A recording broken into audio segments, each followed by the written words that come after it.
Bonjour, voici aujourd'hui la vidéo numéro 6 d'algèbre linéaire sur les familles génératrices, les bases, les coordonnées. Alors, qu'est-ce que c'est qu'une famille génératrice? Soit un espace vectoriel et soit U1UN, une famille de vecteurs de E.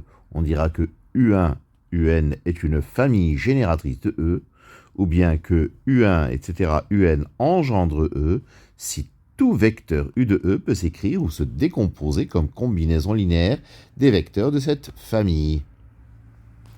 Donc U1, etc., UN est une famille génératrice de E si et seulement si, quel que soit U appartenant à E, il existe des scalaires alpha 1, alpha n appartenant à K puissance n, tels que U égale sigma de I égale 1 n des alpha IUI. Alors on dit aussi parfois que U1, etc., UN est un système de représentants de E. Alors, propriété des familles libres, des familles liées, des familles génératrices. Propriété numéro 1. Alors, toute sous-famille d'une famille libre est libre.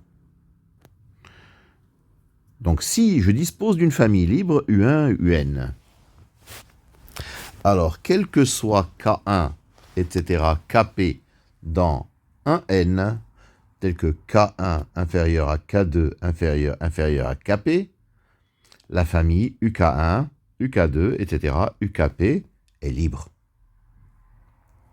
Donc, si on dispose d'une famille libre et qu'on retire des vecteurs de cette famille, la nouvelle famille, non vide bien sûr, est encore libre.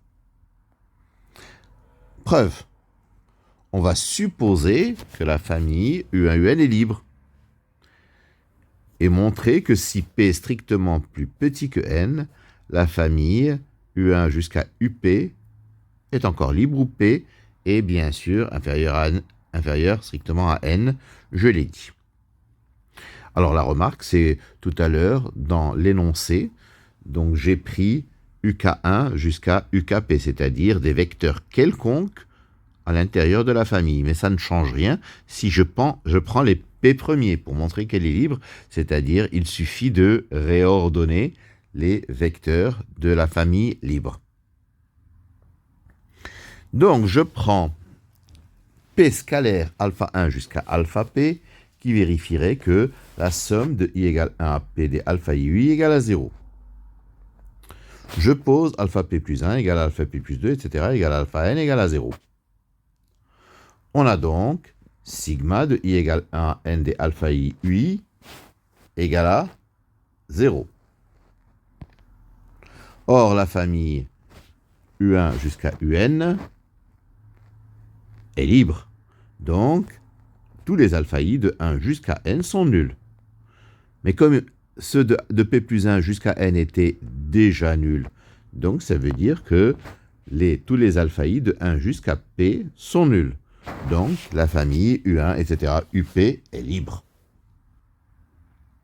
Alors, par exemple, si UVW est libre, je peux affirmer que UV est libre, que UW est libre, que V est libre, etc. Propriété 2. Toute surfamille d'une famille liée est liée. Si la famille UV est liée, la famille UVW le sera aussi. En effet, si il existe un couple de scalaires alpha bêta, non tous les deux nuls, qui vérifient que alpha U plus bêta V égale à 0, alors il existe un triplet de scalaires alpha bêta gamma, non tous nuls, qui vérifierait alpha U plus bêta V plus gamma W égale à 0. Il suffira de prendre gamma égale à 0, bien sûr. Donc, si on dispose d'une famille liée et qu'on rajoute des vecteurs à cette famille, la nouvelle famille est encore liée. La preuve. On considère une famille liée U1UN. Et nous allons montrer que si je prends P supérieur ou égal à N, la famille U1, etc. jusqu'à UP est encore liée.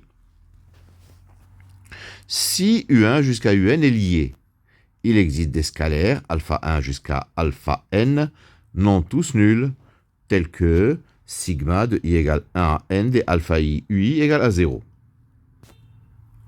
Donc, il existe des scalaires alpha 1 alpha P, non tous nuls, tel que sigma de i égale 1 à p de alpha i égale 0. Il suffit de prendre alpha n plus 1 égale alpha n plus 2, etc. égale alpha p égale à 0. Et donc, la famille U1 jusqu'à UP est liée.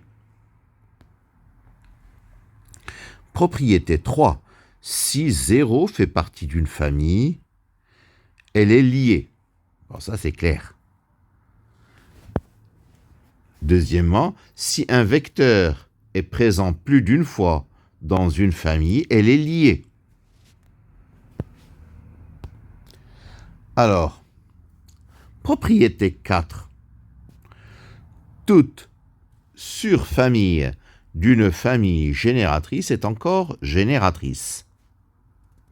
Donc soit U1, etc., UN une famille génératrice de E, alors tout vecteur U de E s'écrit comme combinaison linéaire de U1 jusqu'à UN. C'est-à-dire, quel que soit U appartenant à E, il existera des scalaires alpha 1 jusqu'à alpha n appartenant à K puissance n, tels que U égale sigma de I égale 1 à n de alpha I UI. Si P est supérieur ou égal à n, je peux dire que U s'écrira aussi sigma de I égale 1 à P de alpha I UI, en posant bien sûr alpha n plus 1 égale alpha n plus 2 égale alpha P égale à 0.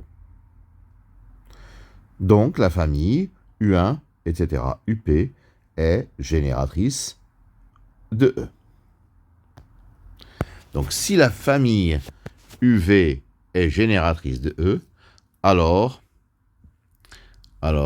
quel que soit X appartenant à E, il existera un couple alpha-bêta appartenant à R2 ou à K2, donc des scalaires tels que X égale alpha U plus bêta V.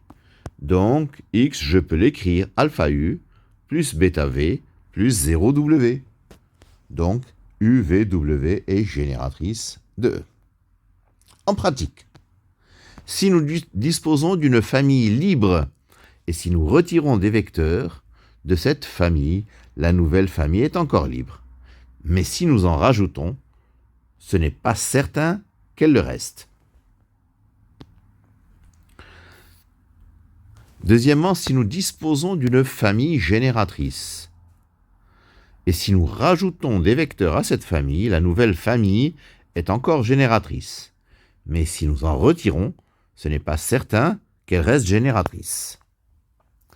Mais c'est possible de retirer un vecteur de la famille et cette famille reste génératrice.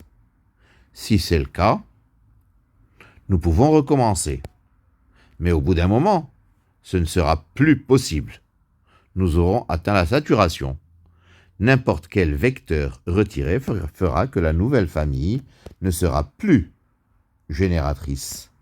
C'est ce qu'on appelle une famille génératrice minimale.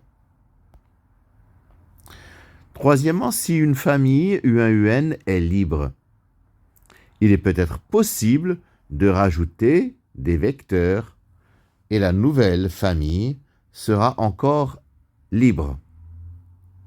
Si c'est le cas, on peut envisager de recommencer, mais au bout d'un moment, ce ne sera plus possible. Le moindre vecteur rajouté fera que la famille obtenue sera liée.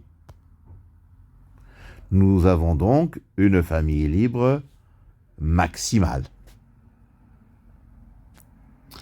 Qu'est-ce que c'est qu'une base? Une base, c'est une famille qui est à la fois libre et génératrice. Une base, c'est aussi une famille libre maximale. Une base, c'est une famille génératrice minimale. Alors, une remarque. Puisqu'une base est une famille libre maximale et génératrice minimale, ça veut dire que le nombre de vecteurs qui constituent une base, il est constant. Toutes les bases auront donc le même nombre de vecteurs. Ça s'appelle la cardinalité des bases. Alors, soit X est un vecteur de E, et E1, etc., En, une base de E. E1, etc. En est donc génératrice de E, puisque c'est une base. Ça veut dire qu'il existe alpha 1, etc., alpha n appartenant à k puissance n des scalaires, tels que x s'écrivent sigma de i égale 1 à n des alpha iei. Alors, une proposition très importante, les alpha i sont uniques. En effet, supposons que x s'écrive de deux manières sur cette base E1, En. C'est-à-dire, elle s'écrit sigma des alpha i ei de 1 à n et en même temps sigma de 1 à n des bêta i ei. Nous aurons que sigma des alpha i ei égale sigma des bêta i ei. En passant tout à gauche, j'aurai sigma de i égale 1 à n des alpha i moins bêta i ei égale à 0.